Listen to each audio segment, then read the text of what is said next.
안녕하세요. 준이의 감성낭독입니다. 날씨가 다시 좀 추워졌는데요. 운동도 좀 하시고 독서도 좀 하시면 건강하게 이 추위를 잘 견뎌내시려고 생각합니다. 오늘은 티아고 포르테 작가님의 세컨드 브레인의 일부를 보겠습니다.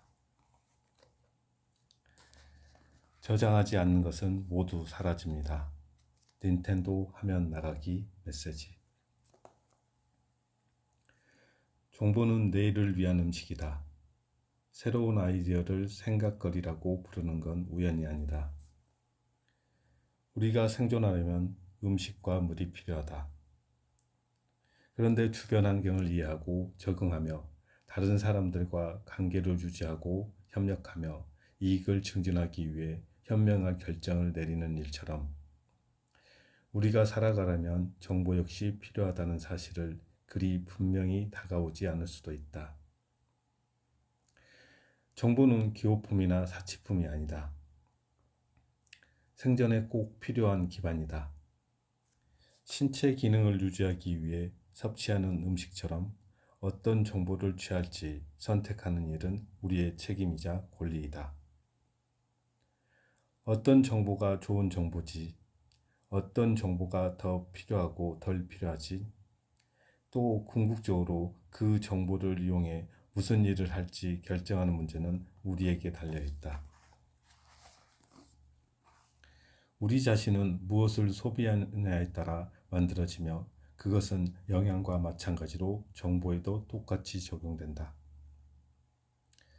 세컨드 브레인은 끊임없이 정보의 흐름에서 불필요한 걸 거르고 쓸만한 아이디어만 엄선하며 믿을 만한 장소에 보관하는 방법을 알려준다. 이 과정을 나만의 지식 정원에 씨앗을 심는 과정이라 생각해보라. 이 정원에 들어오면 자기 말이 들려 달리며 꽥꽥 소리를 지르는 사람들에게서 벗어나 자유롭게 나만의 생각을 키우고 발전시킬 수 있다.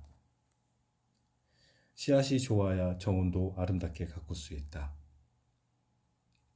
우리가 찾을 수 있는 가장 흥미롭고 유용한 아이디어를 가지고 지식 정원에 씨앗을 뿌리는 일부터 시작하자. 당신은 이미 다양한 출처에서 수많은 콘텐츠를 얻을 수도 있지만 나중에 그 콘텐츠를 이용해 무엇을 할지는 크게 생각해 보지 않았을 것이다. 어쩌면 부지런히 콘텐츠를 모아 정리하고 있지만 유용하게 사용하지 못하고 쓸데없는 정보를 무작정 저장하기만 하는 디지털 호딩 습관이 마저 호적되고 있을 수도 있다. 아니면 아직 이 모든 일의 시작 단계에 머물러 있을지도 모른다. 현재의 상황과 관계없이 일단 처음부터 시작해보자. 당신만을 위한 지식 모음을 구축하기 위해 COD의 첫 번째 단계인 수집 단계를 활용하는 방법부터 시작하자. 정보 수집, 창작의 첫 단계. 테일러 스위프트는 팝 음악계의 우상이자 역사상 음반을 가장 많이 판 아티스트 중 한 명이다.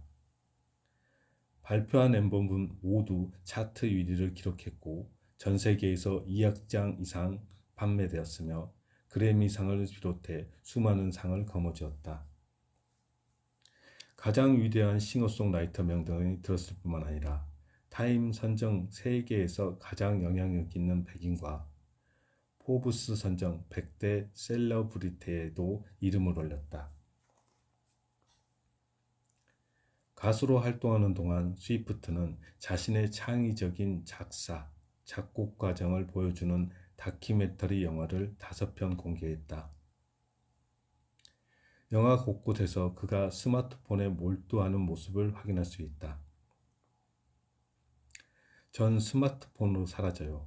스마트폰은 메모를 저장하고 편곡하는 곳이기 때문이죠. 그는 머릿속을 스치고 지나가는 짧은 가사 혹은 멜로디를 메모했다가 다시 읽어보고 수정하고 반복해 듣는다. 어디를 가든 메모하고 어디에서든 그 메모를 확인하며 프로듀서와 협업 아티스트로 구성된 폭넓은 협력자들에게 그 메모를 바로 보낼 수 있다. 그들이 보내온 피드백 역시 스마트폰에 바로 저장할 수 있다. 메가 히트곡 블랭크 스페이스의 작업 과정에 관한 인터뷰에서 스위프트는 이렇게 말했다. 제 일상 얘기로 시작할 거예요. 그럼 이런 생각이 들겠죠? 와우, 그럼 연인과의 관계에서 현실적으로 두 가지 선택지가 있어. 영원히 함께하거나 아니면 불길에 휩싸여 추락하는 거야. 그러면 그 생각을 메모해요. 그 다음 가사 한 줄을 떠올리겠죠. 귀에 확 와닿는 가사 말이죠. 이를테면 난 기분 좋은 꿈처럼 차려입고 악몽일 뿐이야 같은 거죠. 다음으로는 그 가사를 어울릴 만한 곳에 놓고서 지난 몇 년 동안 생각했던 다른 가사들을 가져다 다리를 놓는 듯 연결해요. 이 노래는 그동안 발표했던 최고의 작품 중에서 최고였어요. 스위프트에게 작곡이나 작사는 특정 시간과 장소에만 할 수 있는 개별 활동이 아니다. 그것은 머리가 작동하면서 불현듯 떠오른 새로운 비유와 기억에 남는 가사를 만들어낸 결과물이다. 하루 중 언제든지 영감을 얻어요. 어떤 큰일을 겪고 있을 때 또는 상황이 정리되어 그 일을 극복했을 때도 마찬가지예요. 무엇이든 영감이 주는 소재가 될 수 있어요. 설거지를 하거나 한참 인터뷰가 진행 중일 때도 머릿속에서 기발한 생각이 떠올라요. 그거 후렴구로 괜찮겠다. 그럼 후렴구 시작 전에 나오면 되겠다. 그건 맨 처음 가사로 하자. 그는 순간적으로 스쳐 지나가는 생각을 바로 수집하는 일에 왜 중요한지 설명한다. 그 생각을 했을 때의 짜릿한 흥분을 최대한 이용해서 끝을 봐야 해요. 그렇지 않으면 별로 좋지 않다고 여기고 잊어버리니까요. 큰 성공을 거둔 테일러 스위프트조차 아이디어가 처음 태동할 때부터 완성될 때까지 저장할 시스템이 필요하다. 그는 메모를 생활화하여 일상에서 느끼는 감정과 경험에 뿌리를 둔 언어와 비유를 사용하고 자칭 스위프티라 불리는 팬들과 강력한 연대를 형성할 수 있었다. 테일러 스위프티의 음악을 들으면 가수에 따라 자아를 발견하는 여정을 떠나는 느낌을 준다. 그의 앨범들은 그가 어떤 일을 겪었는지, 인생의 시기마다 어떤 사람으로 성장하고 있는지를 차례차례 들려준다. 이 이야기는 큰 성공을 거두고 여러 작품을 내놓는 창작자들도 재능을 발휘하려면 자원 시스템이 필요하다는 점을 보여준다. 천부적인 재능을 충분히 갖추고 태어났으냐의 문제가 아니다. 잠깐 반짝이고 사라지는 불꽃 이상으로 재능을 꽃피우려면 그 능력이 한 방향으로 모아 개발되어야 한다. 희극 배우 제리 사인펠프는 자신의 책 이거 괜찮아 보여에서 다음과 같이 말했다.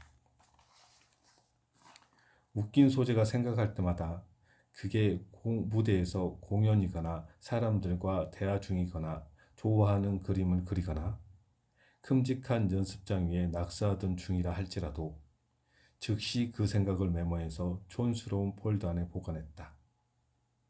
사람들은 내가 이 메모들을 모두 직접 보관해 왔다는 얘기를 듣고 놀라워했다. 나는 사람들이 왜 그렇게 놀랐다고 생각하는지 이해할 수 없다. 오히려 내가 왜 다른 것들을 보관했는지 이해할 수 없다. 이 메모들 말고 더 중요한 게 과연 있을까? 좋아하는 운동선수나 뮤지션, 영화배우를 떠올려보자. 그들이 대중 앞에 보여주는 모습, 이면에는 새로운 아이디어를 이용하여 창조적인 아웃풋을 내기 위해 거쳐야 하는 과정이 있다. 발명가와 엔지니어, 유명한 리더들도 마찬가지다. 우연이나 요행으로 혁신이 이루어지지 않고 영향력도 행사할 수 없다. 창의력은 창조하는 과정에 달려있다.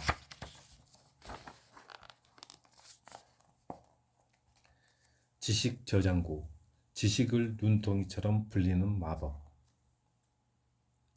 앞서 2장에서 여러 지인들과 작가들의 기록하고 보관했던 비망록의 역사를 살펴봤다. 그들에게 정보의 목적을 명확했다. 글을 쓰고 대중 앞에서 연설하고 사람들과 대화할 때 필요한 지식을 제공하는 목적이었다.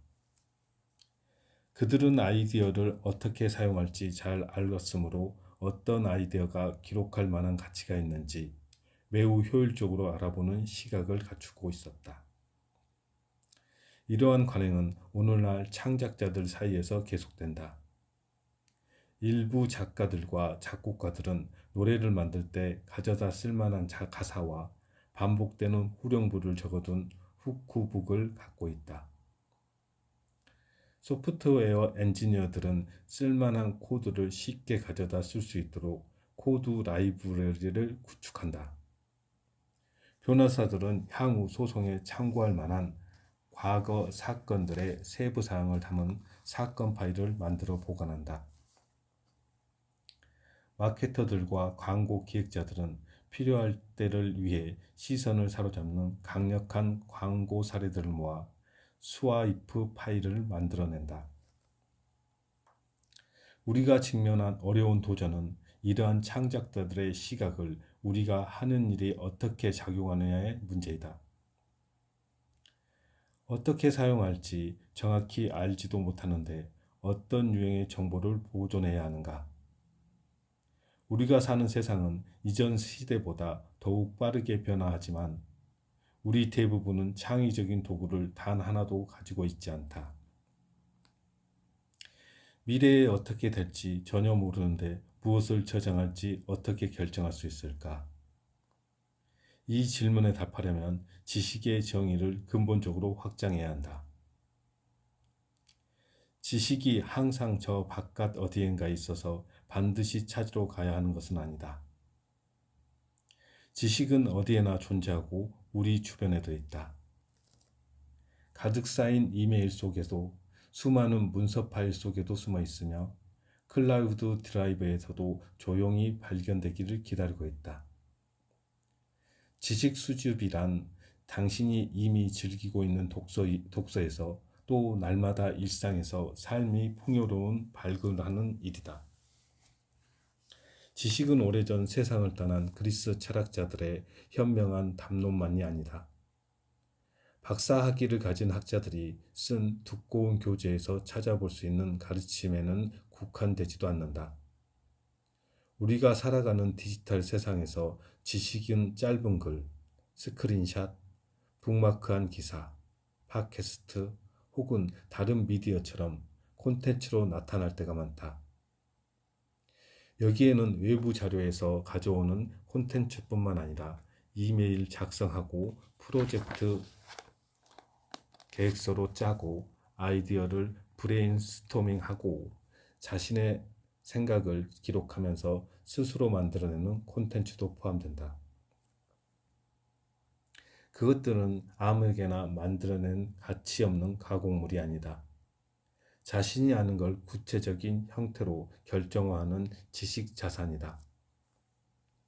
이러한 지식 자산은 작년에 사용한 재무계획회의의 안건을 조금 고쳐 내년에 다시 쓰는 것처럼 따분하고 재미없는 경우도 있다. 한편으로는 세계관을 바꿔버릴 수 있는 역사책을 읽으며 기록한 메모처럼 고상하면서 위대한 것도 있다. 아니면 그 둘 사이에 어디든 될 수 있다. 문제를 해결하고 시간을 절약하며 개념을 분명히 밝히거나 과거의 경험을 통해 배우는 데 사용할 수 있으면 무엇이든 지식 자산이 될 수 있다. 결론적으로 지식 자산은 외부 세계나 내면의 생각에서 만들어질 수 있다. 외부 지식의 대표적인 유형은 다음과 같다.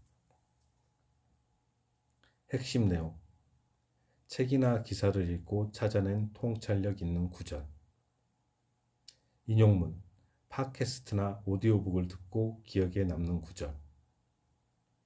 북마크와 좋아요, 흥미로운 인터넷 링크나 소셜미디어의 좋아요 게시물. 음성 메모, 모바일 기기에 저장한 짧은 녹음 파일, 회의 메모, 회의나 통화 중에 논의한 주요 내용 메모, 이미지, 감흥을 불러일으키는 흥미로운 사진 또는 기타 이미지, 강의 내용, 수업, 컨퍼런스, 프리젠테이션 등에서 얻은 교훈. 주변을 둘러보면 이미 우리가 이러한 외부 지식을 많이 갖고 있다는 걸 알 수 있다.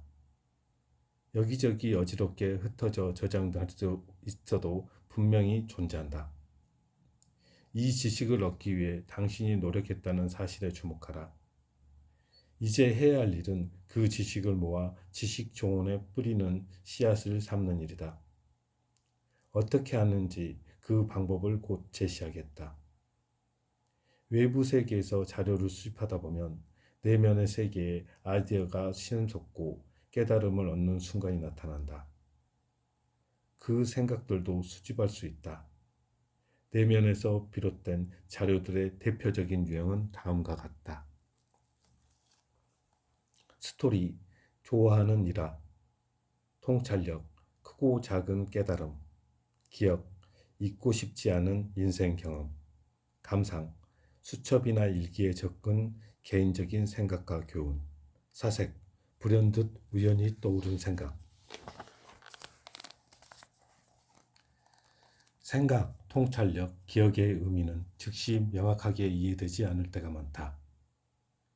그것이 우리에게 어떤 의미가 있는지 충분히 이해하기 위해 기록하고 다시 확인하고 다른 관점에서 바라볼 필요가 있다. 그 기억을 머릿속으로만 하기엔 무척 어렵다. 다른 관점에서 자신의 생각을 살펴볼 수 있는 외부 매체가 필요하며 무엇인가를 글로 적는 일은 지금까지 발명된 것 중에서 가장 효과적이고 편리한 매체이다. 앞에서 언급한 개인적인 생각을 나만이 볼 수 있는 수첩이 아니라 소프트웨어에 기록하는 게 내키지 않을 수도 있다. 무엇을 메모할지 결정은 늘 내가 하지만 세컨드 브레인 역시 나만 이용 가능하다는 사실을 기억하라. 어떤 메모는 원한다면 다른 사람들과 공유할 수 있지만 그 안에 저장된 내용은 기본적으로 나만 볼 수 있다. 일단 앞서 살펴본 외부와 내면의 지식 목록에서 현재 가장 많이 보유하고 있으며 중요하다고 생각하는 두세 가지 유형의 콘텐츠를 선택하라. 내면에 존재하는 지식 온천을 선호하는 사람들도 있고 외부 세계로 편향된 사람들도 있다. 하지만 대부분 그 둘 사이에 어딘가에 있다. 최종적으로 당신은 수십 개의 서로 다른 온천에서 정보를 수집하는 법을 배웠겠지만 깊은 물로 뛰어들기 전에 발부터 먼저 담가보듯이 처음에는 작은 일부터 시작하는 것이 중요하다.